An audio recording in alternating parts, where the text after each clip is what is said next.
Friends నిన్న social media మొత్తం కూడా ఈ ఫొటోస్ ఫుల్ వైరల్ గా మారాయి అనమాట. ఇమాన్ ఇస్మాయిల్ ఎవరురా బాబు, అసలు ఈ సినిమా ఏంటి, ఈ సినిమా కాన్సెప్ట్ ఏంటి, ఈ సినిమాకి సంబంధించినటువంటి ఈ విధమైనటువంటి పోస్టర్ కూడా రిలీజ్ చేశారు. ఇంకొకటి 5G అంటున్నారు.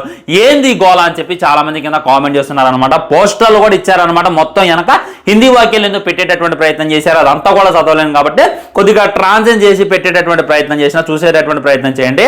ఆదాయం సద్గురువులు మోక్షానికి మరియు దుర్మార్గానికి నాశనానికి ప్రతి యుద్ధం స్థాపించగలుగుతున్నారు. శబ్దాన్ని భరించుదాం కాబట్టి తలెత్తుదాం.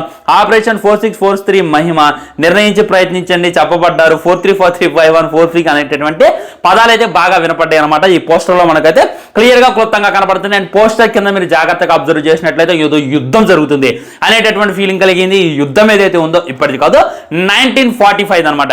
అంటే మనకి స్వాతంత్రం వచ్చిన తర్వాత మట్టికే మనకు స్టోరీ తెలుసు. స్వాతంత్రం వచ్చిన తర్వాత ఒక స్టోరీ అయితే జరిగింది.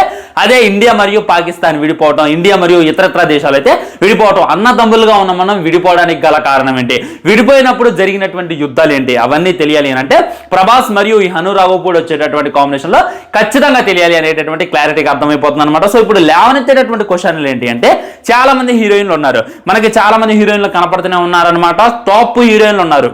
పాన్ ఇండియా స్టార్ ప్రభాస్ 2 సార్లు వెయ్యి కొట్టిండు. అలాంటిది ఇక తనేంది డెబ్యూ హీరోయిన్ తో ఇన్స్టాగ్రామ్ లో రీల్స్ చేసుకునేటటువంటి ఆమెతో, యూట్యూబ్ లో జస్ట్ డాన్స్ చేసే ఆమెతో ఎందుకు డెబ్యూ ఇస్తుండో, మరి హను అందరినీ వదిలిపెట్టి తన్ని మట్టిగా ఎందుకు సెలెక్ట్ చేసిండో అనేటటువంటి చాలా క్వశ్చన్లు అయితే మీ మైండ్ లో ఉండి ఉండొచ్చు. ముందు ఈ అమ్మాయి గురించి మాట్లాడుకోవాలంటే, ఈ అమ్మాయి పుట్టడం అయితే ఢిల్లీలో పుట్టింది. అండ్ పెరగడం అయితే 3 దేశాల్లో పెరిగింది. 3 దేశాల నుండి తనకైతే పౌరసత్వం ఉంది. ముఖ్యంగా తనకైతే పాకిస్తాన్ నుండి బేభత్సమైనటువంటి సపోర్ట్ ఉంది, బేభత్సమైనటువంటి ఫాలోయింగ్ ఉంది. అంటే తన టార్గెట్ పాకిస్తాన్ అని చెప్పి, మన డైరెక్టర్ టార్గెట్ 100% పాకిస్తాన్ లో ఉండబడుతుంది అని చెప్పి క్లారిటీగా అర్థమవుతుంది. ఇప్పటిదాకా ప్రభాస్ అన్న సినిమాలు ఇండియాలోనే విధ్వంసం సృష్టించాయి. పాకిస్తాన్ లో ఆడింది అసలు లేదనమాట. పాకిస్తాన్ వాళ్ళు మన ప్రభాస్ సరిగ్గా డేకరు, ఎందుకంటే వాళ్ళకి ఖాన్స్ అంటే ఇష్టం. ఈ షారుఖ్ ఖాన్, ఈ సల్మాన్ ఖాన్, వాళ్ళ ఖాన్ వదిలిపెట్టి మనలో డేకర్ కదా. సో వాళ్ళని కూడా అట్రాక్ట్ చేద్దామని అన్నదమ్ములుగా ఉన్నటువంటి మనం ఎలా విడిపోయాం, ఆ తర్వాత జరిగింది ఏంటి అనేటటువంటిది తెలియాలంటే పాకిస్తాన్ నుండి ఒక యాక్టర్ కావాలి, సైడ్ యాక్టర్ ఉంటే సరిపోతుంది, డైరెక్ట్ గా హీరోయిన్ కావాలి అనేటటువంటి ఉద్దేశంతో తనని హీరోయిన్ గా పెట్టడం జరిగింది అని చెప్పి క్లారిటీగా అర్థమైపోతుంది అనమాట. మరి షూటింగ్ ఎప్పుడు స్టార్ట్ అయ్యింది అని చెప్పి చాలా మంది ఎదురు చూస్తున్నారు. ఈ సినిమా కోసం కథ రాయడానికి ఆయన దాదాపు 2 సంవత్సరాల టైం తీసుకున్నట్ట. నేను ప్రభాస్ కోసం మట్టికి రాసుకున్నాను, ప్రభాస్ తప్ప ఈ సినిమాలో ఎవరు పనికిరారు అనేటటువంటి విషయాలు కూడా ఆయన అయితే తెలియజేస్తుంటూ, ఇంకా స్టాకింగ్ ఏంటంటే ఇందులో మన ప్రభాస్ అన్న ఒక మిలిటరీ ఆఫీసర్ గా కనపడబోతుండో. ఆల్రెడీ మనకు తెలుసు అనమాట, ఇప్పటిదాకా ప్రభాస్ ఎప్పుడు కూడా మిలిటరీ డ్రెస్ వేయాల, మరి ఇందులో ఏ విధంగా వేయబోతుండో అనేటటువంటిది వేచి చూడాలన్నమాట.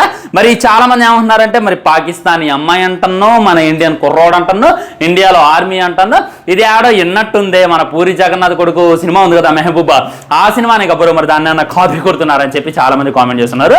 కాపీ కొట్టాల్సిన అవసరం ఈ డైరెక్టర్ కి అవసరమే లేదనమాట. ఒకవేళ అదే స్టోరీతో వచ్చిన మనల్ని ఇష్టపడతారంటే, నిజం చెప్పాలంటే మెహబూబా సినిమా ఏదైతే ఉందో అది వేరే లెవెల్ సినిమా, చాలా పెద్ద హిట్ సినిమా, కావాల్సిన సినిమా. కాకపోతే ఎందుకు ఫ్లాప్ అయిందంటే పూరి జగన్నాథ్ గారికి దాన్ని హ్యాండిల్ చేయడం చేతకాలే. అదే కాక హీరోయిన్ ఆ సినిమా యాక్షన్ సీన్స్ కి అయితే సరిపోలే. దీనివల్ల సినిమా అయితే కొద్దిగా ఫ్లాప్ అవడం జరిగింది అనమాట. కానీ ప్రభాస్ కి అదే స్టోరీ పడితే వేరే లెవెల్ ఉంటుంది అని చెప్పి నేనైతే అనుకుంటున్నాను. ఇది ఈ సినిమా గురించి, పోస్టర్ గురించి ఫుల్ డీటెయిల్స్ అనమాట. సో మీ కాన్ఫిడెన్స్ ఏంది, మీకేం నచ్చింది ఈ పోస్టర్ లో, మరి వీళ్ళిద్దరు జోడీ ఎలా ఉంది అనేటటువంటిది నేను చాలా మంది కామెంట్ చేయాలి. ఈ రోజైనా సరే కామెంట్ చేసేటటువంటి ప్రయత్నం చేయండి. వీడియో లైక్ చేయండి, షేర్ చేయండి, ఛానల్ సబ్స్క్రైబ్ చేయండి. వనే మాత్రం జై హింద్, ఉంటాయి, నమస్కారం.